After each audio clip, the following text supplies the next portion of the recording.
in this demo, we're going to go ahead and create an app service plan, and we will view some of its features. So let's go ahead and look for app service plans. So as you can see, we go here. We have got our previous demo's app service plan here. However, we're going to go ahead and create a new one. Now, we are just going to go ahead and use the resource group that we've had previously, so module 14-app, and we're going to have to give our app service plan a name. So I'm just going to call it app service plan 1.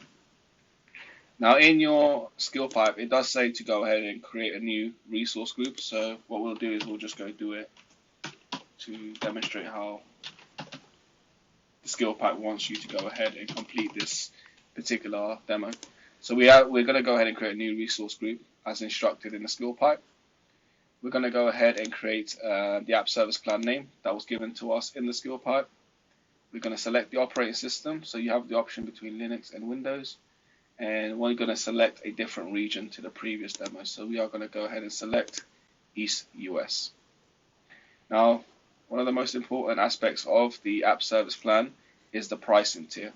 So when you click change size, you should be able to see 3 different types of pricing tiers that exist. First and foremost, you've got the dev and the test, you've got the production, and you've got the isolation. So the isolated. Now the dev and test is essentially any application that you want to run in development or testing phase. You can go ahead and deploy these particular compute resources to run those web applications. App services are not just limited to web application. You can also store your Azure functions in them and use those compute resources from there. So, however, let's have a look at this. You've got shared, you've got B1, D1, and F1. Now, as you can see below the pricing tier and the specific tier that you select, there's different features that are included in it. With the dev and the test, usually you get very limited features associated with it. In particular, the hardware. You get a limited amount of memory and you get a limited amount of storage. However, when you go into production, you've got a lot more options available, and these are very, very similar to the VM size families. They've got different SKUs. So you've got the S1, the P1 version 2, P2 version 2. And more importantly, when you are selecting your most appropriate app service plan, you need to obviously go ahead and look at the features that are included, and you need to also look at the hardware that's provided for you to run your web application and your features. Now, as you can see, you've got your auto scales, so you can have up to 10 instances under the S1 of auto scaling. You can associate a custom domain and an SSL certificate with your web application. You have what's known as staging slots, so if you ever want to go ahead and make changes to your web application, you can put them in staging slots and work on a staging environment rather than the production, which is something you should never do. You can have backups, and you can also use the traffic manager. You've then got isolated. Now this is for organizations that want to have a dedicated environment in which they have a lot more control over the resources and the compute resources, I should say, and how they want to go ahead and control it. However, we're just going to go ahead and follow the skill pipe, and the skill pipe has specified that we just leave it as the default. So we're just going to leave it as the S1, and we're just going to go ahead and apply. And as you can see, you get a total of 100 compute resources. You get 1.75 gigabytes of memory. So let's have a look, and yeah. So now what we can do is review and create this. Let's go ahead and create. Now this shouldn't take more than a minute or so. After we have gone ahead and created this app service plan, the next thing we need to do is view some of its features. So we're going to have a look at the scaling, and it's already available, so we can have a look at this. We've got 2 different scaling options that we do have here. You've got the availability to scale up. So for whatever reason, if the pricing tier that you are using right now is either underutilized or it is bottlenecking, you have the choice to go ahead and scale up. So you can reduce the amount of compute resources, or you can go ahead and change the tier and literally go ahead and press apply, and you will change the tier in which your web applications are running. You've then also got to your scale out. As you can see, you've got two different types. You've got the manual scale outs that you can have, and this just assigns instances to your compute resources. So if you are experiencing a bottleneck in your compute resources that are available, you can go ahead and use manual scaling, or you can go ahead and set up a custom scale. With a custom scale, you've got to specify the metrics, specify the number of instances you want, and the maximum as well as the default. So these particular areas are where you can use temporary measures to go ahead and increase, sorry, I should say scale up and scale down on your actual app service plan to meet and keep up with demands. Now, this should not be a permanent solution. If you do experience, as an organization, continuous usage of the scaling, then you need to consider potentially just changing your tier altogether. This is just a form of best practice. Now, within your actual application plan, within your skill pipe demo, it is advising us to review the auto scale and go ahead and create it. So what we're going to do is we're going to go ahead and create a rule, and this particular rule is going to be based on the CPU percentage. Okay, so first thing you have to do is go ahead and create the condition. So first thing you got to do is provide it a name.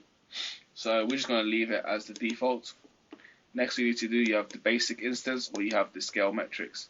Now what you need to do is specify how many instance counts you want to be increased or decreased depending on the current situation.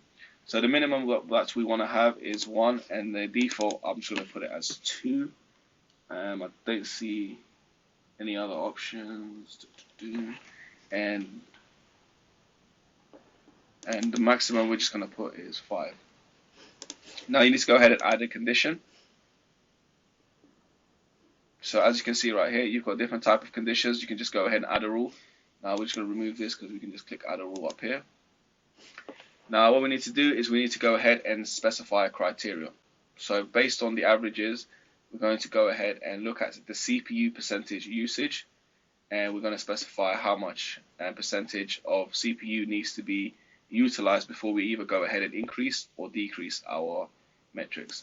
So as you can see right here, we've got a greater than option, and this greater than operator, and this greater than operator will specifies that if the CPU usage is higher than the set amount, which we are going to specify as 80, if the CPU usage reaches a threshold of 80, if it is averaging 80+% over a duration of 10 minutes, then you are going to go ahead and increase the number of instances by 1.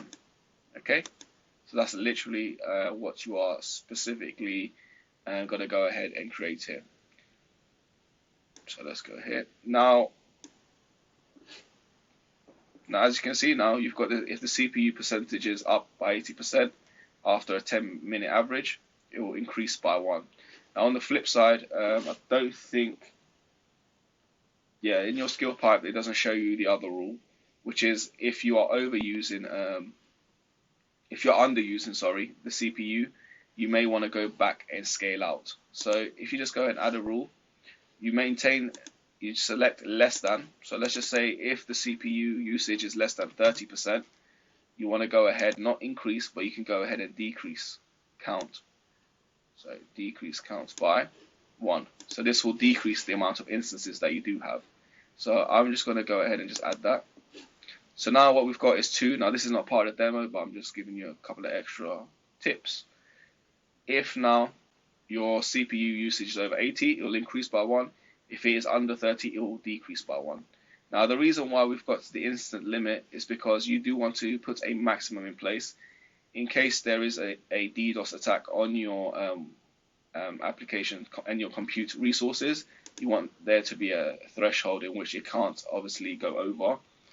So if let's just say you have the default as 2, if the CPU usage increases by 80%, then the CPU instances that you will have will go up to 3, and then it will go up to 4 if it continues. However, after there is 3 instances, if there is a CPU usage of less than 30%, that 3 will then go back to 2 instances only. Okay.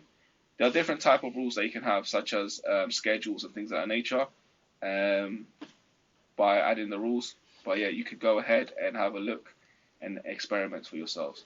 Once you have completed this and you're happy with the auto scale custom auto scale rule that you created, you just go ahead and click save up here. And this is the end of our demo. So we have covered the app service plan and how to go ahead and create an auto scale rule to ensure that we are able to handle the traffic that comes in not even handle the traffic, more handle the requests that are coming to your web application.